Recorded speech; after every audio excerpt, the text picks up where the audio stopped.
অদ্ভুত রাত, সাথে আকাশ, ভাগবাড়ি অশরীরী বসবাস।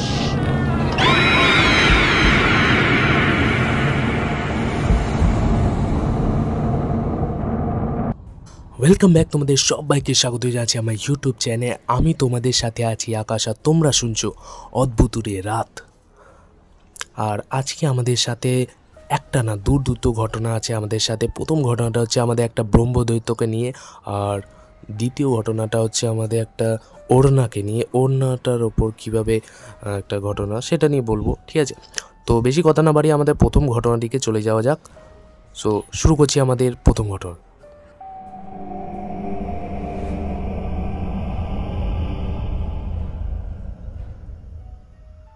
প্রথম ঘটনাটা আমাদের পাঠিয়েছে দেবাশিস মল্লিক। সে যেমন করে লিখে পাঠিয়েছে আমি তোমাদের তেমন করেই পড়ে শোনাচ্ছি।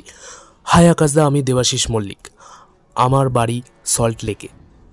আমার পিসির বাড়ি বাঁকুড়া জেলা অন্তর্গত একটি গ্রামে। গ্রামটা পূর্ব বর্ধমান থেকে কয়েক কিলোমিটার দূরে। ছোট থেকেই আমি পিসির বাড়ি যেতে খুব ভালোবাসি। এটার সবথেকে বড় কারণ দিদির কাছে শোনা ভৌতিক ঘটনা। প্রত্যেক গ্রীষ্মের ছুটিতে আমি পিসির বাড়ি যাই, আর দিদি গল্প শোনায়। গল্প শুনতে খুব ভালো লাগে, কারণ বেশিরভাগ গল্পই সত্যি ঘটনা, যা আমাদেরকে কৌতূহলী করে তোলে। আজকে আমি যেটা বলতে যাচ্ছি সেটাও দিদির কাছে শোনা একটা সত্যি ঘটনা। ঘটনাটা যখন ঘটে তখন দিদি অনেকটা ছোট, 7 বা 8-এ পড়ে বোধ হয়। ওদের কলোনির একজন কাকুর বিয়ে ছিল। বিয়েতে সবাই খুব আনন্দ করছিল, অষ্টমঙ্গলা পর্যন্ত সব কিছু খুব ভালো চলছিল। কিন্তু ওই যে বলে না, বেশি খুশি সবার সহ্য হয় না। তারপরই ঘটতে শুরু হলো অদ্ভুত সব ঘটনা। ওই মহিলা প্রায়ই ওনার স্বামীর সাথে ঝামেলা করত, একসাথে থাকতে চাইতো না। মাঝে মাঝেই কী সব আবুল তাবুল কথা বলতো। কখনো স্বামীকে খুন করে দেওয়ার হুমকিও দিত, আবার কখনো নিজেকে শেষ করে দেওয়ারও। তার অনেক দিন পর জানা গেল বিয়ের দিন ওই মহিলা আত্মহত্যা করতে গিয়েছিলেন।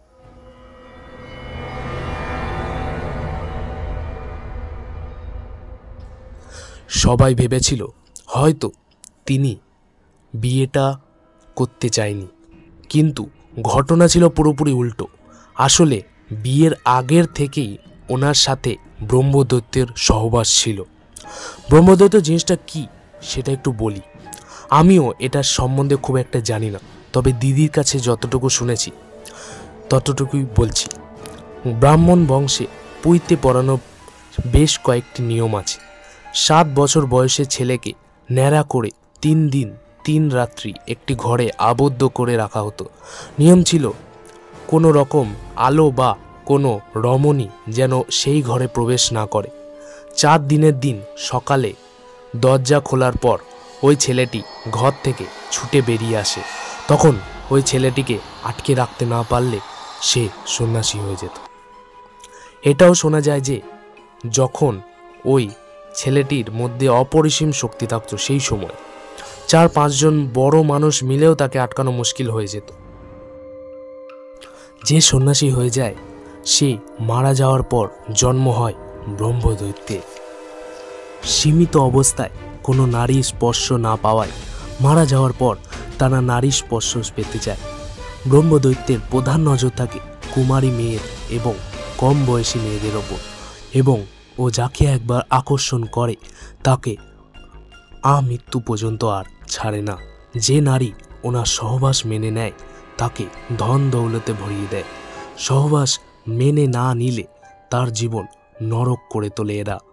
আর কাকু যখনই তার স্ত্রীর কাছে যেতেন তখনই ওই অপদেবতা ওনাদের মধ্যে ঝামেলা করত। ওই অপদেবতা একাই ওই মহিলার সাথে থাকতে চেয়েছিল, তাই সে এসব করত। এই এত ঝামেলার মধ্যে তাদের একটি মেয়ে হয়। মেয়েটার যখন প্রায় 2.5 বছর বয়স তখন ঘটল সেই অবিশ্বাস্যকর ঘটনা। ওনাদের বাড়িতে কয়েকজন আত্মীয় আসায় ওনাদের বাড়িতে রান্না বান্নার আয়োজন হচ্ছিল। শীতকাল হওয়ায় কলোনির সবাই ঘুমিয়ে পড়েছিল। প্রায় রাত্রি 12টা নাগাদ হঠাৎ একটা বিভৎস চিৎকারে কলোনির সবাই জেগে ওঠে।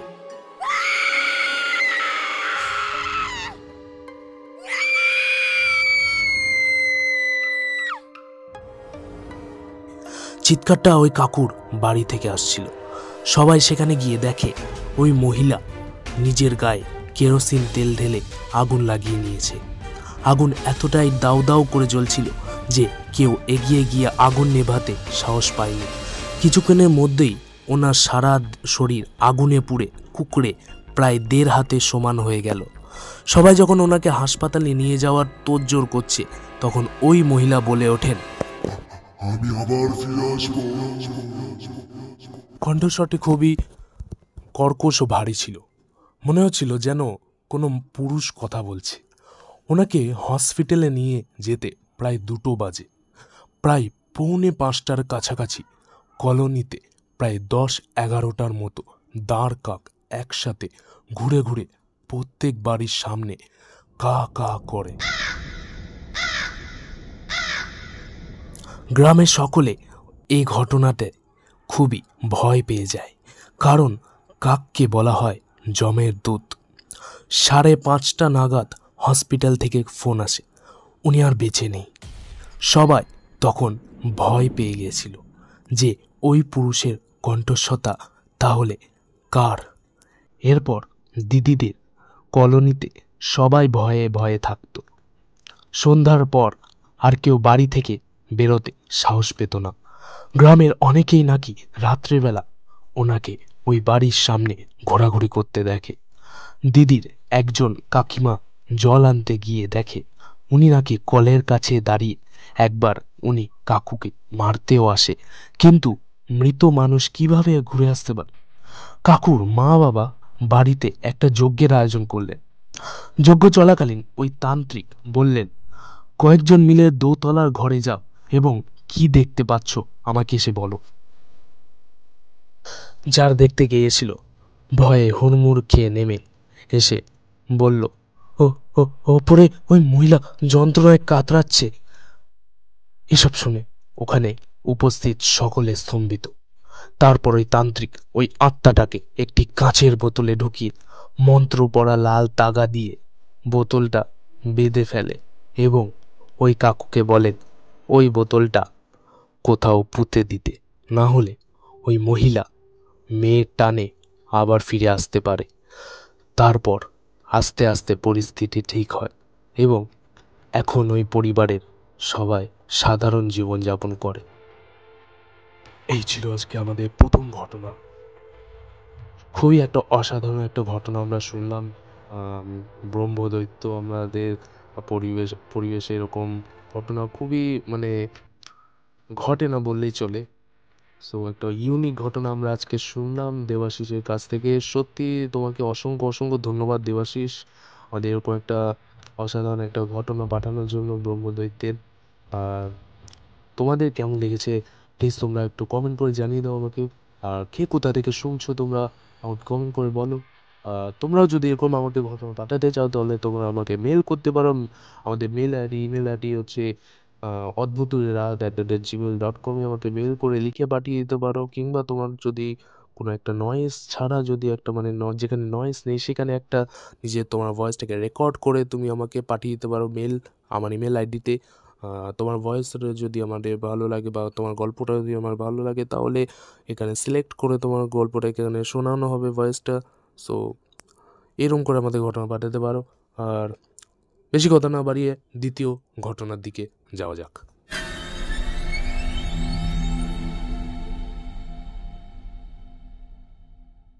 দ্বিতীয় ঘটনাটা পাঠিয়েছে আমাকে স্নেহা মজুমদার।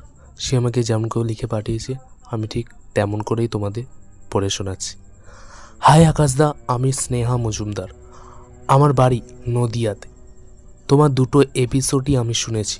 ঘটনাগুলো আমার খুব ভালো লেগেছে। আমি আজকে আমার সাথে ঘটে যাওয়া একটা ঘটনা শেয়ার করতে চাই।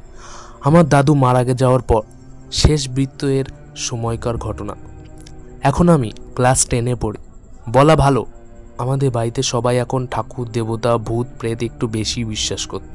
আমার মনে আছে আমাদের স্কুলে গরমের ছুটি পড়ায় আমরা মামার বাড়ি ঘুরতে যাচ্ছিলাম। আমি আর আমার দাদা খুবই উত্তেজিত ছিলাম। মামার বাড়িতে পৌঁছে খাওয়া দাওয়া করে আমরা মামার ছেলেদের সাথে খেলা করছিলাম। হঠাৎ বাবার ফোনে কল এলো, দাদু আর নেই। পরদিন সকালবেলা আমরা বাড়ি ফেরার পর সবাই সব নিয়ম মেনে দাদুর মুখাগ্নি করলো। আমাদের এখানে আর একটা জিনিস প্রচলিত ছিল, সেটা হচ্ছে তেরাত্রি। এটা সম্বন্ধে আশা করছি কেউ ততটা জানবে না। আমি বলছি, আসলে মুখাগ্নির পর থেকে 3 দিনের দিন যে রাত্রি হয় সেটাকে বলা হয় তেরাত্রি। ঠাম্মা বলে এই দিন নাকি মৃত ব্যক্তিরা তাদের অস্থি নিয়ে যেতে আসে, তাই একজনকে ওই অস্থির পাহারা দিতে হয়। এর সাথে ঠাম্মা আরও একটা কথা বলে, সেদিন রাতে আশেপাশের কোনো মানুষের কোনো রকম জিনিসপত্র বাইরে রাখা যাবে না। সেটা যে কোনো জিনিস হতে পারে, যেমন ধরো জামা কাপড়, জুতো, আরও অনেক কিছুই। আমি যখন কৌতূহলী হয়ে কারণ জিজ্ঞাসা করি, তখন ঠাম্মা বলেন যদি কেউ কোনো জিনিস বাইরে রাখে তাহলে তিনি সেদিন সেটা আহার করেন আর তার শরীরে বাসা বেঁধে নেয়। এই কথাগুলো শোনার পর আমি আর আমার দাদা এটাকে গুরুত্ব দিইনি। তেরাত্রি দিন সন্ধে হতে না হতেই সবাই সবার জিনিসপত্র বাড়িতে ঢুকিয়ে নিয়েছিল। আমি মনে হয় কোনো একটা ওড়না ছাদে দিয়েছিলাম, শোকাতে দিয়েছিলাম, সেটা আমি মনে করে তুলিনি হয়তো। আর এটাই ছিল আমার জীবনের সবচেয়ে বড় ভুল। রাত্রি 11:30 নাগাদ আমরা সবাই শুতে গিয়েছিলাম। হঠাৎ দেখলাম কেউ আমার মাথার কাছে এসে মাথায় হাত বুলিয়ে আমার গলায় একটা ওড়না জড়িয়ে টেনে ধরে আছে। মনে হচ্ছিল এই বুঝি আমার প্রাণটা বেরিয়ে গেল। চোখ খুলে দেখি, না, কেউ কোথাও তো নেই, শুধু মা আর আমার দাদা পাশে ঘুমাচ্ছে। আমি ভয়ে চিৎকার করে কেঁদে মাকে শক্ত করে জড়িয়ে ধরি। আমার চিৎকারে মায়ের ঘুম ভেঙে যায়। মা কি হয়েছে জিজ্ঞাসা করলে আমি পুরোটা বলি। কোনো স্বপ্ন দেখেছি বলে মা কথাটা উড়িয়ে দেয়। পরদিন সকালে ঘরে সবার শোরগোলে আমার ঘুম ভেঙে যায়। ঢুলু ঢুলু চোখে ঘর থেকে বেরিয়ে এসে ওখানকার দৃশ্য দেখে আতঙ্কে আমার চোখ বড় বড় হয়ে যায়। আমি দেখলাম এটা সেই ওড়নাটা না যেটা আমি কালকে তুলতে ভুলে গিয়েছিলাম তার ছাদ থেকে, কিন্তু এখন ওড়নাটাতে একটা বিশাল আকৃতির 2টি আলতার হাতের ছাপ। আমি যাতে ভয় না পেয়ে যায় তাই ঠাম্মা সবাইকে চুপ করতে বলল। সারাটা দিন এক প্রকার আতঙ্কেই সবার কাটছিল, কিন্তু কেউ সেটা প্রকাশ করছিল না। এর পরে ঘটনাগুলো আমার রক্ত জল করে দিয়েছিল। সন্ধ্যাবেলা আমি আমার পড়ার ঘরে বসে পড়ছিলাম, হঠাৎ দেখি লাইটটা অন অফ হতে শুরু করে দেয়। আমি ভাবলাম ইলেকট্রিক প্রবলেম হয়তো। তারপর আমার সামনে দেওয়ালে লেখা উঠল, এরপর তোকে আমার হাত থেকে কে বাঁচাবে। আমি ভয়ে পালিয়ে যেতে চেষ্টা করছিলাম, কিন্তু দরজা কিছুতেই খুলতে পারছিলাম না। আমি কিন্তু দরজা লক করে পড়তে বসতাম না, তাহলে দরজা বন্ধ করলো কে? এসব ভাবতে ভাবতে সামনে দেখলাম একটা বিশাল আকৃতির ছায়া আমার ঘরের দেওয়াল বেয়ে উঠছে, আর সেই ওড়নাটা নিজে থেকেই আমার দিকে এগিয়ে আসছে। আমি ভয়ে ওখানে অজ্ঞান হয়ে যায়। যখন চোখ খুলি দেখি আমি আমার বিছানায় শুয়ে আছি, আর আমার বাড়ির সবাই সেখানেই আছে। সবাই কি হয়েছে জানতে চাইলে আমি ভয়ে কিছু বলতে পারি না। পরদিন সকালে আমি একটু অন্যমনস্কভাবেই স্কুলের জন্য রেডি হচ্ছিলাম। হঠাৎ মনে হলো যেন কেউ আমার কানের কাছে এসে কর্কশ এবং বিচ্ছিরিভাবে হাসছে।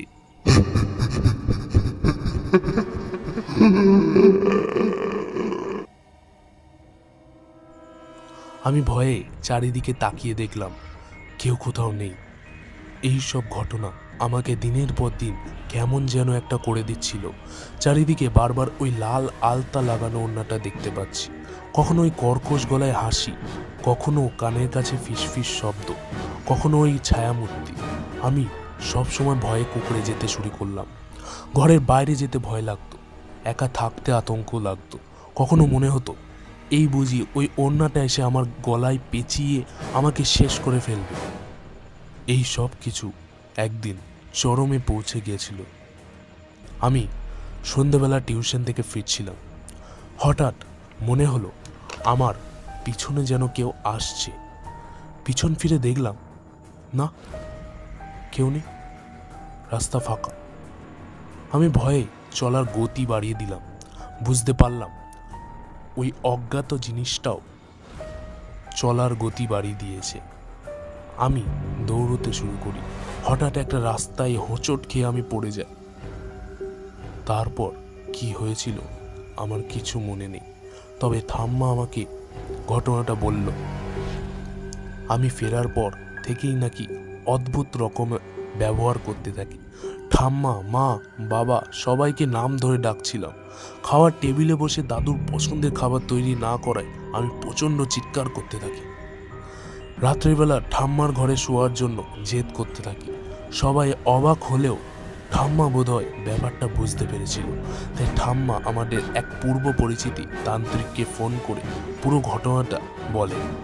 পরদিন সকালে তান্ত্রিক এসে যজ্ঞ শুরু করলে আমি নাকি নিজের ঘর থেকে বেরিয়ে এসে সব পণ্ড করে দিতে চাই। তান্ত্রিক মন্ত্রপুত সিঁদুর দিয়ে একটি বলয় বানিয়ে আমাকে তার মধ্যে বসাতে বলেন। আমি বসতে অস্বীকার করি আর তান্ত্রিককে মেরে ফেলার হুমকি দিতে থাকি। অনেক চেষ্টা করে আমাকে গায়ে গঙ্গা জল দেয়। তখনই আমি যন্ত্রণায় কষ্টে চিৎকার করে কাঁদতে থাকি।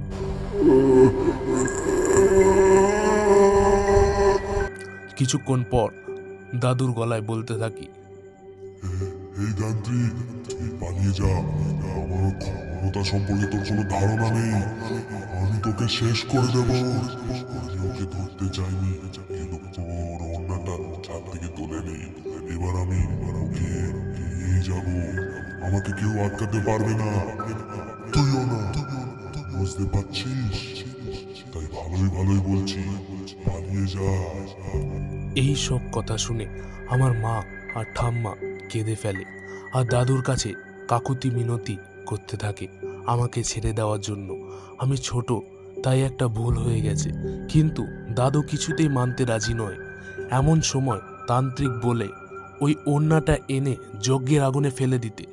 বাবা দৌড়ে ঘরে গিয়ে ওড়নাটা এনে যজ্ঞের আগুনে ফেলে দিলে আমি ওখানে অজ্ঞান হয়ে পড়ে যাই।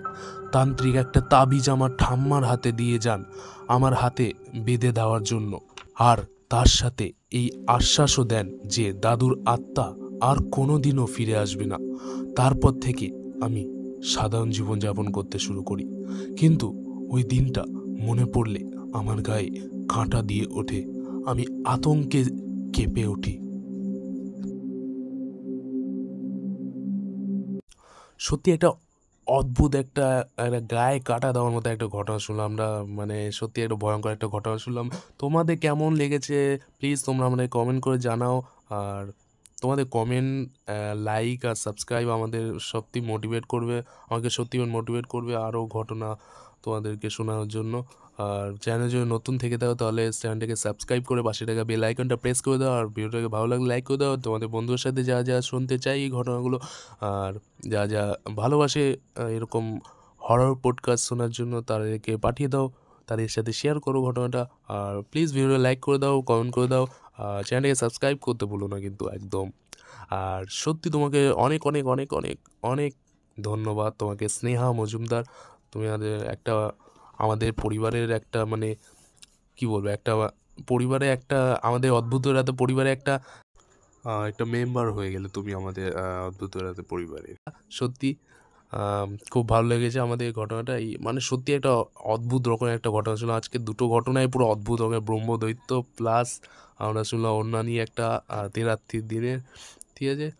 সো দেখা হচ্ছে আমাদের নেক্সট এপিসোড নাম্বার 4-এ দেখা হচ্ছে, 4 নম্বর এপিসোডে দেখা হচ্ছে।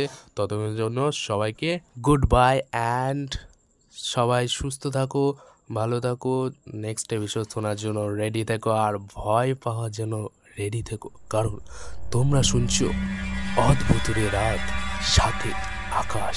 রাত পারলেই অশরীরী বসবাস।